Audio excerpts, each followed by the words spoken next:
ভারতকে ছিনিয়ে দিল ব্যারিস্টার ফুয়াদ ভাই। আসলে ওনার কথাগুলি অত্যন্ত ভালো লাগে, যে উনি সঠিক কথাটা বলেন, সবসময় সঠিক জিনিসটা বলেন। এই জন্য ওনাকে ভালো লাগে। উনি কি বলে শুনেন আপনারা। অনেক শক্তিশালী রাষ্ট্র, ভারত চাইলে অনেক কিছু করতে পারে। ভারত বাংলাদেশকে যে কোনো সময় 2 দিন 3 দিনের মধ্যে দখল করে নিতে পারে, এরকম অনেক কিছু পারে। কিন্তু ভারত যে আসলে কি কি পারে না, তার দুর্বল জায়গাগুলো কোথায়, সেটা তার অস্তিত্বের লড়াই করছে। আমার থেকে যে ভারতের নিজের আমাকে নিয়ে বেশি ভয়ের কারণ আছে, সেই গল্পগুলো আলাপগুলো কখনো এখানে তোলা হয় নাই। কারণ তোষামদের রাজনীতি আছে প্রচন্ড রকম। বড় রাজনৈতিক দলগুলো যারা সাকসেসিভলি রাষ্ট্র চালিয়েছে গত 53 বছর, তারা বরাবরই ভারত তোষণ করে, ভারতের তোষামদি করে, দালালি করে কিভাবে ক্ষমতায় থাকা যায় সেটা চেষ্টা করেছে। এবং সেটা শুধু রাষ্ট্রের, শুধু সরকার অংশ না, আমলারা, সামরিক, বেসামরিক সবাই পোস্টিং এর জন্য দিল্লিতে যায়। হাই কমিশনারের কাছে লবি করে পুলিশের এসপি হবার জন্য, জেনারেল হবার জন্য। এই ধরনের দালাল আমলা শ্রেণী তৈরি হয়েছে বাংলাদেশ রাষ্ট্রে, যেটা একটা স্বাধীন রাষ্ট্রকে রাষ্ট্র বানানোর জন্য লড়াইয়ের প্রতিবন্ধকতা। তাই জুলাই আগস্টে যে গণ অভ্যুত্থান হয়েছে, সেই লড়াইটা কিন্তু শুধু একটা দুইটা রাজনৈতিক ফ্যাসিবাদী দলের বিরুদ্ধে হয় নাই, পুরো কাঠামোর বিরুদ্ধে। আমরা বলছি যে পুরাতন বন্দোবস্তের বিরুদ্ধে লড়াই হয়েছে। তো সেই জায়গাতে আমার লড়াইয়ের জায়গাটা বুঝতে হবে যে রাষ্ট্র স্বাধীন থাকে কিভাবে, শত্রু সাপেক্ষে। বন্ধু সাপেক্ষে রাষ্ট্র হয় না।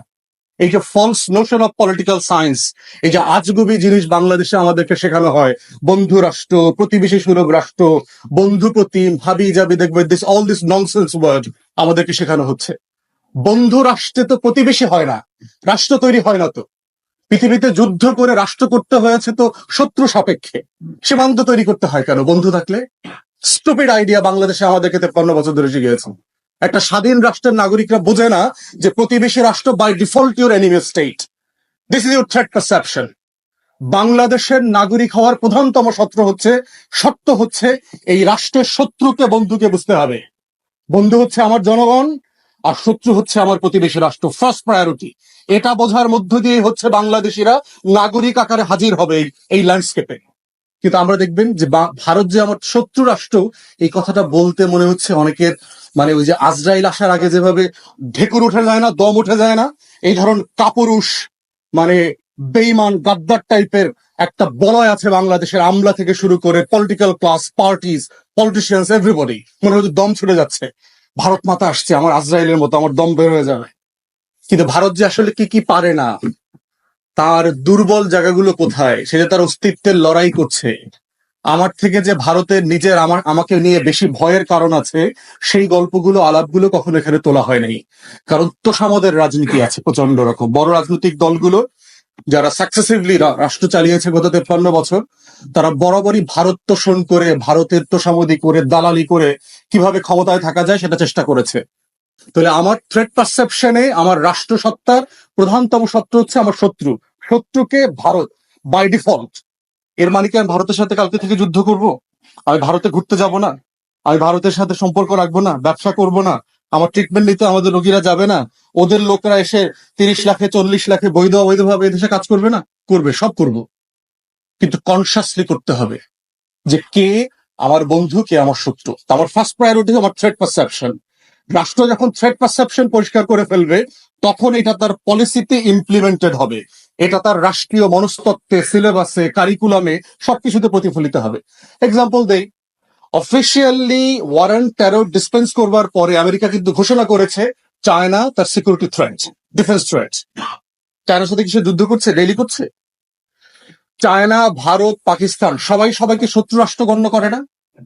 করছে তো। তাহলে ওরা ওদের সাথে করছে, যুদ্ধ করছে। চায়নার কয়েকশো বিলিয়ন ডলারের ইনভেস্টমেন্ট আছে ইন্ডিয়াতে। তো কিভাবে সেটা হচ্ছে? ইংল্যান্ড এবং ফ্রান্স শত শত বছর ধরে যুদ্ধ করেছে, শত শত বছর। গত 100 বছরের ভিতরে পোল্যান্ড নামক দেশ 2বার মানচিত্র থেকে হারায় গেছে, আবার চলে আসছে। ইউরোপ তো গত 70 বছর ধরে শুধু যুদ্ধ করছে না, এর আগের 1000 বছর তারা শুধু যুদ্ধই করেছে। every border consider themselves as an enemy state on the front. তাহলে আমাদের কেন করতে সমস্যাটা? অতএব আমার রাষ্ট্রের অস্তিত্বের স্বার্থে আমার শত্রু রাষ্ট্রের আইডিয়াটা পরিষ্কার থাকতে হবে। এরপরে আমি তার সাথে সব লেনদেন করব, বোঝাপড়া করব, তার সাথে আমি বাণিজ্য করব, চুক্তি করব, লাখে লাখে ঘুরতে যাব, ওরাও লাখে লাখে আমার এখানে ঘুরতে যাবে, আমরা সবাই সবাইকে ইলিশ মাছের সময় ইলিশ মাছ পাঠাবো, সে আমাকে ফেলানির লাশ পাঠাবে, ইয়াবা পাঠাবে, ফেন্সিডিল পাঠাবে, সব পাঠাবে। এর নাম হচ্ছে শত্রু বন্ধু রাষ্ট্র। এরপরে দেখেন থ্রেড পারসেপশনের প্রবলেম। ভারত কি আপনাকে বন্ধু রাষ্ট্র মনে করে?